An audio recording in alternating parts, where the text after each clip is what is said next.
Thank you very much, Denny. I appreciate it. And thanks to all of you who are in attendance who may have voted for me for this prestigious award.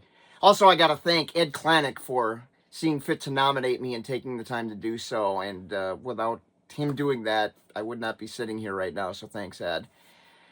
I would love to be there with all of you, and we tried to make that happen. Instead, I'm going to be performing with fellow inductee Molly B this afternoon here in Wisconsin, and then tomorrow with the Steve Meisner Legacy Band. So there was just no possible way I could be out there in attendance with you. It was, man, 45 years ago when I first came to Cleveland for the Thanksgiving festivities and got to see the bands and the band leaders and musicians that I idolized and grew up listening to their music. Got to see them in person. I have no idea that something like this might happen later on in my life. Who would be really thrilled is my father, Richard Hunjadi, who played drums in the Joy Class Band where I was the bass player when I was about 14 years old.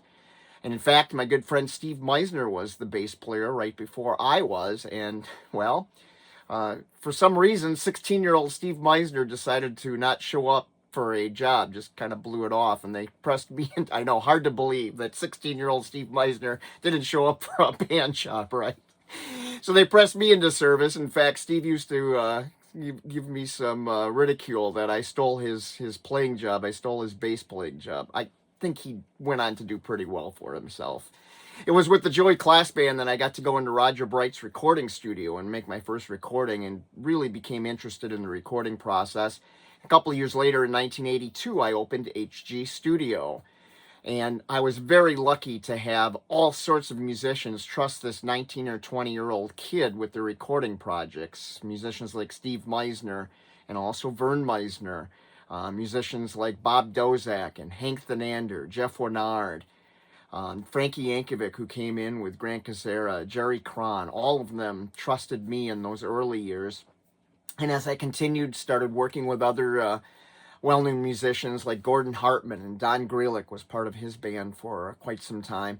And then in more recent years, it's been some of the mainstays of our music today, including Alex Meixner, who had me on several of his recordings, and Lynn Marie and E3, Mike Schneider. I've done just about all of his projects. Tom Brusky, David Austin, the late Bud Hertzik, and most recently performing live with Molly B, Ted Lang, and Squeezebox. I don't bring up all of these names to name drop, but to truly thank them, because if it wasn't for these band leaders and musicians trusting me in the recording studio or having me on their projects or on stage with them, you wouldn't know who Don Hunjadi is, because I've never really ran many bands, and I've always played a supporting role, either behind the mixing board or in the studio or on stage as a sideman. So it's through all of these various bands and artists that you voted me for this award, and I greatly do appreciate them and appreciate that you would do it. Hopefully next time we are together, it will be in person, and we can chat and reminisce and do some other things like that. I plan to continue for a long time, so I hopefully will be seeing some of you down the road. Once again, thank you for such an honor and being placed among some of the greats that I've idolized over the years here in the Cleveland Style Polka Hall of Fame. I greatly appreciate all of you. Have yourselves a wonderful award ceremony, and I'll turn it back to you. Thanks again.